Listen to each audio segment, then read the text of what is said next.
We live in a society, a meme that reveals a dark underlying truth about our current collective consciousness.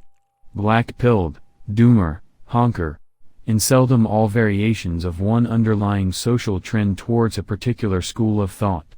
Nihilism. It pervades every aspect of our society, from politics to the news to entertainment to our social interactions, and seems to reflect the underlying feelings of anxiety and lack of fulfillment. Ever heard the phrase "born too late to explore the earth, born too soon to explore the stars"? While said in a joking way, it reveals a very real desire which lies in all of us to want to explore and grow, not only as individuals but as a species. Many of us are stuck in jobs that do not give us a sense of fulfillment, and we have developed a bleak outlook on the future for any one of numerous reasons. Addicted to short-term dopamine hits from social media and doom scrolling, we find many things in our social bubbles that reinforce our world views and feed into an endless downward spiral that negatively affects our mental health. Whether you are scrolling through Poll or listening to your favorite streamer Vosh, no matter what side of the political aisle you reside, you are bombarded by a feeling of hopelessness. Politicians and celebrities that are disconnected from the common man, pushing policies that fail to improve the lives of the average citizen and failing to deliver on election promises.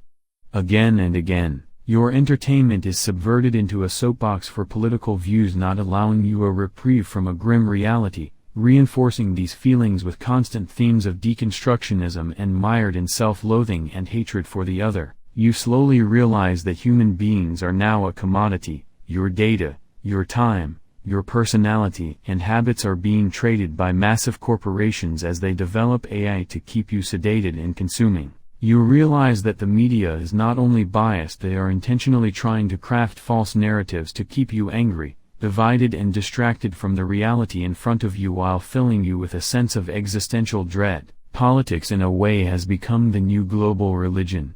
People treat politicians like prophets rather than civil servants, and instead of delivering on the mandate their voters elected them for, they fear-monger in order to get re-elected. People are conditioned to pick between the lesser of two evils and settle for mediocrity because, hey, at least the other guys aren't in power, as if that has any real effect on their day-to-day lives. Violence is becoming a social norm because civil discussion has been replaced by appeals to emotion and demonization of the other. While I don't think violent is the correct word, discussions are definitely more vitriolic than ever. A large part of both the feelings of anxiety, depression, isolation and fear, and also the increasing toxicity of social interaction comes from our over-reliance of social media and the internet as our primary means of communication. While the internet is a great resource and tool for many reasons, it has gone from something that was considered a fad to a core pillar of modern society that can change the way we see the world and shape economies and societies.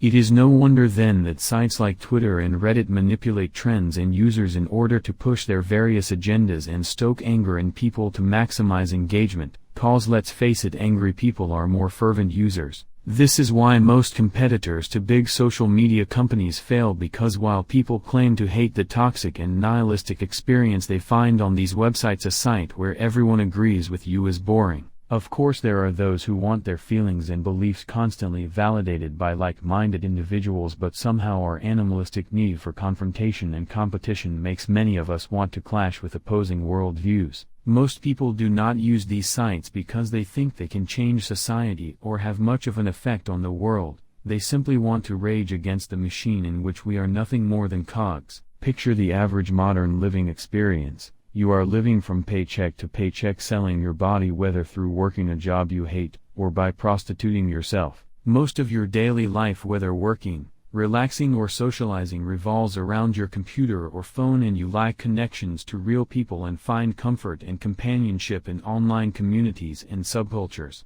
You pay your hard-earned money for someone to read your words and acknowledge your existence for a brief moment where you can actually feel something before seeing your reflection in a dark screen and realizing how empty you really are. You turn to pills, drugs, alcohol, junk food, pornography and content to dull the hollow feeling within you and drown out the feelings of existential dread with a constant barrage or dulling of your senses in order to distract you from your own mind.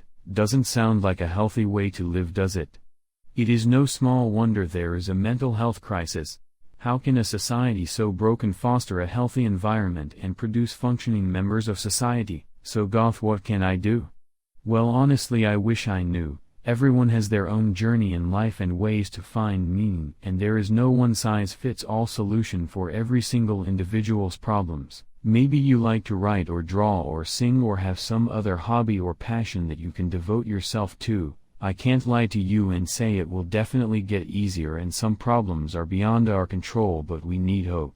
Even if the world seems bleak and on the edge of oblivion, what can we really do about it but focus on what we can change, who we surround ourselves with, and the decisions we make each and every day? Here's hoping for a better tomorrow. Goodbye.